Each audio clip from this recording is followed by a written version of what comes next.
So in this segment, we're going to be talking about the collapse of the justice system and basically the courts. Can't. It's unsustainable what's going on. That to the point where the government are building these quote unquote Nightingale courts, which still won't work because we have a massive shortage of uh, things like judges and other things like that. And so what that means is court dates are constantly being pushed back because court dates are fall through and are just taking ages to have actually anything happen with it. And this is something where a lot of people don't talk about it, but it's really important. It's a cornerstone of democracy having a justice system that works. It's just our justice system is on its knees, just like our NHS, just like the police force, just like many other public services, because they're being underfunded. Simple as. So the number of criminal cases waiting to be dealt with by the Crown Courts threatens to overwhelm the justice system in England and Wales, a study suggests.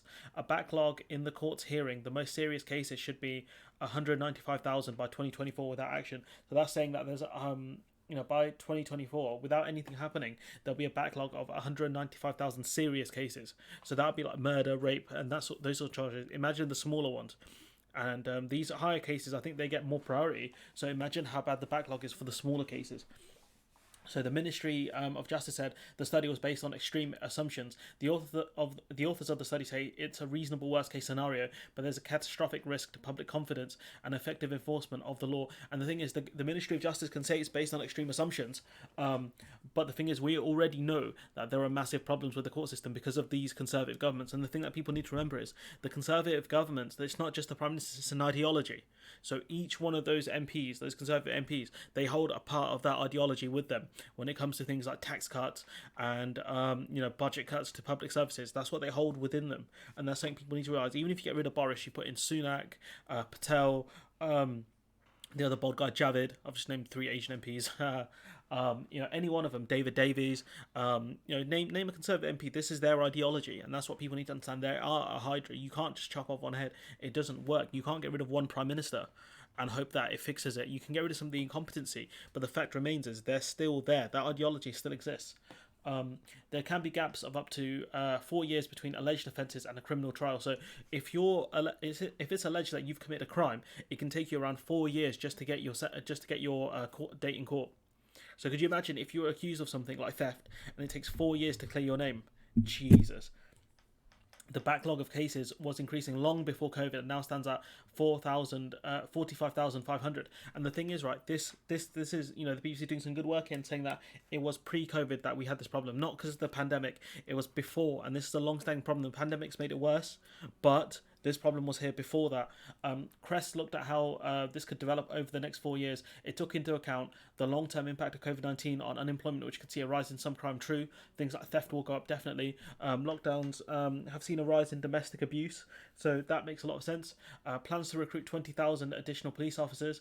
A rise in police recorded crime based on historical trends, the current timeframes for cases at courts. No conclusion of our modelling is stark. The conclusion of our modelling is stark, Crest said. COVID-19 combined with the long-standing legacy issues and the police uplift is leading the criminal justice system to the brink of the tipping point, because with more police you typically get more people being charged, which is a good thing. But then if they don't get their day in court, then that causes a bigger backlog. So no trial date. The human cost can be measured in part by the defendants held on remand in prison for longer. Peter, not his real name, is the father of a young man charged along with 5 others with drug offences. His son has been waiting for more than a year for his trial. He's locked up for 23 and a half hours. He's frustrated. We're frustrated, Peter said. My daughter-in-law has lost a child due to the stress because of the amount of stress she's going through. She had a premature birth, a stillbirth. Just putting somebody away and forgetting about them and delaying it over and over again, how frustrating is it for that person mentally? And the thing is, right, this guy, he doesn't know what his sentence is going to be. And I think the sentence will be reduced based on how long he spent in custody. But the thing is, we don't even know if this person's guilty. Or how bad were the drug dealing offences? Was it just weed? Was it cocaine? Was it heroin? And so this guy here is gonna affect him loads. You can say he's a drug dealer, who cares? But what if he's innocent? What if he's innocent and he's been in custody for this long? Trials involving several defendants are a problem during the pandemic because of social distancing requirements. There are around 120 trials with 7 or more defendants, including gang murders and major drug conspiracies that are too big to be accommodated in the courts, according to estimates by the Criminal Bar Association. And what you can see from here is the fact is the party of law and order are frauds. They're frauds. The government has also extended the custody limits, CTLs, the length of time a defendant can be held before trial from 6 to 8 months. I wonder why they've done that. And the answer is because the courts are so backlogged that they have to increase the time people can be held in custody. Um, Otherwise, I think they're let go. I'm not sure what happens at that point. Maybe they're held on remand until they're allowed out, but their court date still stands. I don't know what happens there. That the fewer trials makes it so, that and fewer trials make it unsurprising that prison service figures released on Wednesday show the remand population, those in prison awaiting trial and between trials and sentencing, has increased 28% in the past year. The past year.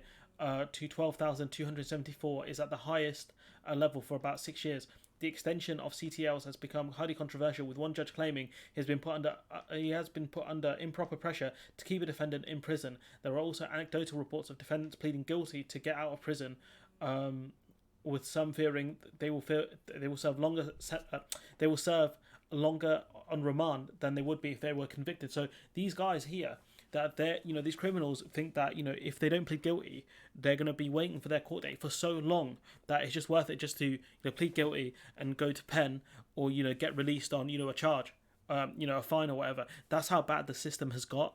That our court system is that bad that people are like, screw it, I'll plead guilty, even though they might not even be guilty. They might be like, look, this is the only way I'm going to get out of it.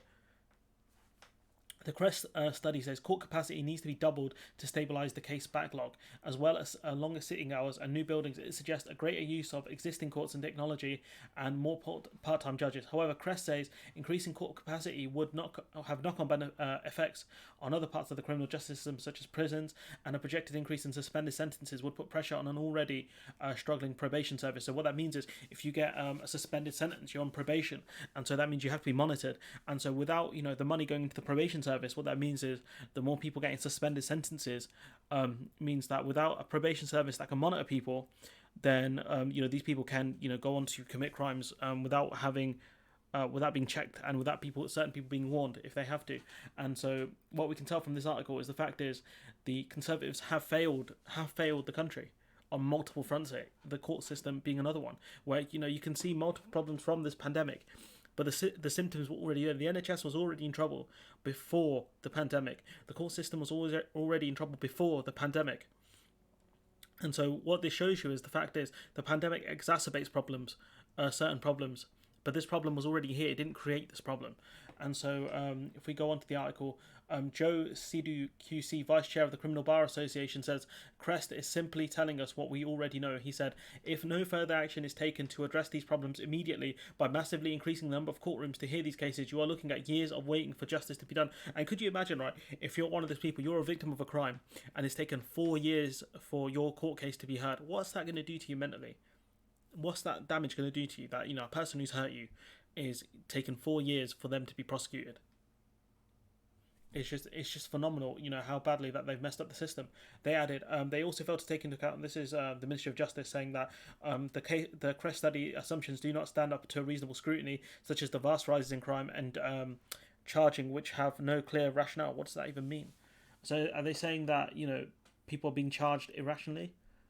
They added, they also failed to take into account our extensive efforts to limit the impact of the pandemic on the justice system. The thing is, right, what this Ministry of Justice spokesperson, this guy said, failing to take into account is the system was already in shambles before the pandemic. You can try and protect it now, you're going to fail, but the fact is the problem was already there. So you can't protect something that's already done, it's finished. As a result of these magistrate court backlogs are as a result of these magistrates court backlogs are already falling, Crown courts are listening to more jury trials every week, and we're spending 80 million on a range of measures to further drive the recovery, including the recruitment of 1,600 extra staff. And so what he's saying is, we're doing enough, the backlog is falling. But the fact is, this CREST study, what it says is without action.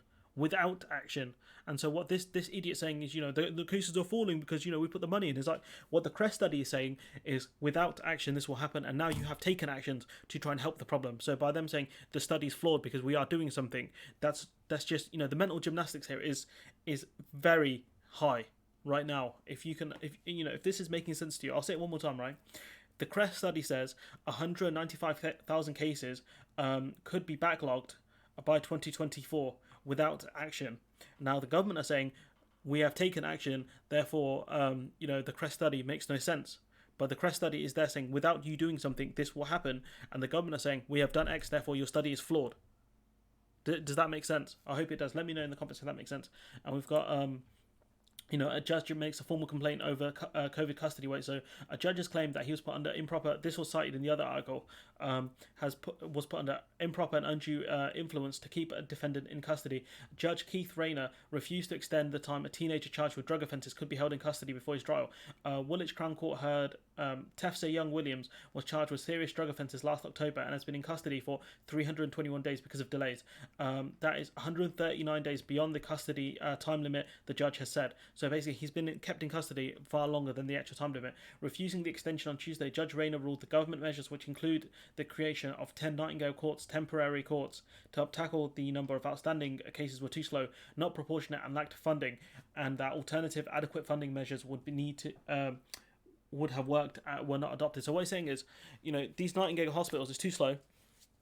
And if you don't have the staff, the judges, to actually use these Nightingale courts, then they're basically just empty spaces. That's what they are. That's what they're doing with the Nightingale hospitals. They built these hospitals, but without the staff, they can't run it. Nothing happens there. So improper influence. In a highly unusual move, Judge Rayner has made public communications with a senior judge in the lead up to Mr. Young Williams' CTL hearing. Judge Rayner said he felt pressured into granting the extension application and was subject to improper and undue influence to make the extending the CTL in the case of RV Tefla Young Williams. I hate when judges speak like that. I know it's how the judges speak, but it's just annoying. The judge has now been told he will not be hearing the CTL application in another case, but as said, he wants to issue a formal complaint. So basically, he's saying that I think they said that you didn't grant the extension, so you're not going to hear another case about an extension. It's quite funny. Custody limits are in the spotlight because the COVID pandemic has led to an increase of the backlog of cases, causing more defendants on remand awaiting trial. And so it's a real constitutional concern because the government did want to get rid of jury hearings because it takes too many people and it does cause COVID problems. And if we go to our final piece from the Secret Barrister, where he takes another dig at Boris Johnson. So Boris Johnson saying, brilliant news, we've recruited more police officers in the last year to hit our target of 6,000 by March.